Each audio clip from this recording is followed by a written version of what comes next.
In the world of digital products, there's this constant battle, this tension we've all felt. You've got this insane pressure to deliver, right? To get stuff out the door, to ship. But then there's this other part of you that wants to create something solid, something that's actually going to last. And that tension, well, it's at the very heart of why so many brilliant ideas just fizzle out over time.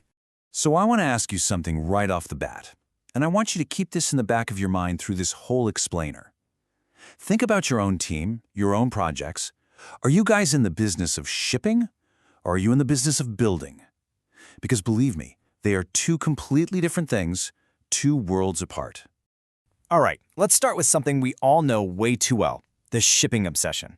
This is that world where done just means it's live. But it's not really done, is it? Because deep down, you're going to be right back here cleaning up the mess from all those shortcuts you took. And look, this is just the reality for so many of us. You've got pressure from stakeholders, you're in a race with competitors, and hey, you just want to see your work out there in the world. All of it just conspires to push you towards one thing: ship it. The launch date becomes the only thing that matters, and everything else, it just kind of takes a backseat. Okay, so let's be clear about what we mean by shipping.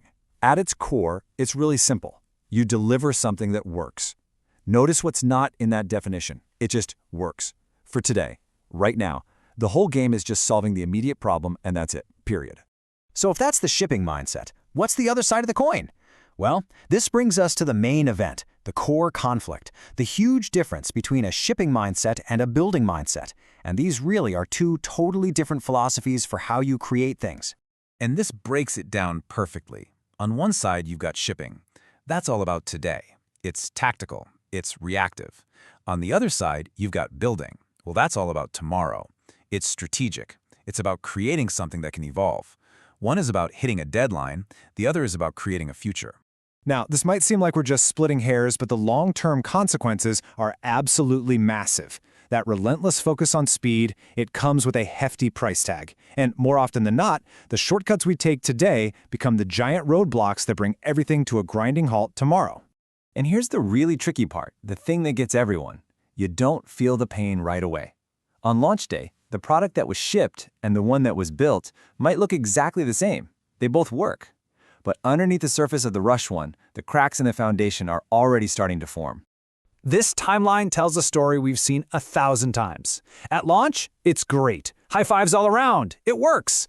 But fast forward just 6 months, and suddenly it's like, whoa, why is it so hard to add that one little feature? You're already fighting a tangled mess. 2 years down the road? Forget it. Progress has slowed to a crawl. You are completely trapped by the decisions you made when you were in a rush. And really, that's the whole promise of shipping in a nutshell, right? It's like putting a piece of duct tape on a leaky pipe. Does it stop the leak? Sure, it gets the job done for now. But this is the power of building. It's a whole different ballgame. You're not just patching a leak, you're designing a whole plumbing system that can be reconfigured. A well-built product isn't just made for today, it's made with the absolute certainty that tomorrow is going to bring new challenges and it's ready for them. It's built for change. So here's the aha moment. Getting version 1 out the door, that's not the hard part. The real soul-crushing challenge is keeping that momentum going. Can you keep improving? Can you keep evolving, even as your own creation gets more and more complex? That is the true test. So, if the shipping-only approach inevitably leads to this dead end, what's the way out? How do we avoid it? Well, you do it by flipping the script completely, by embracing the power of a building mindset. So, when we say building, what do we really mean? It's about creating something that can keep working as it evolves. The magic words there are keep and evolves. This isn't about just working on day one. It's about long-term sustainability. It's about resilience. And you know what? This is what separates the really good teams from everyone else. They get it. They understand their job isn't just to check features off a list. Their job is to build strong, robust systems that can take a punch.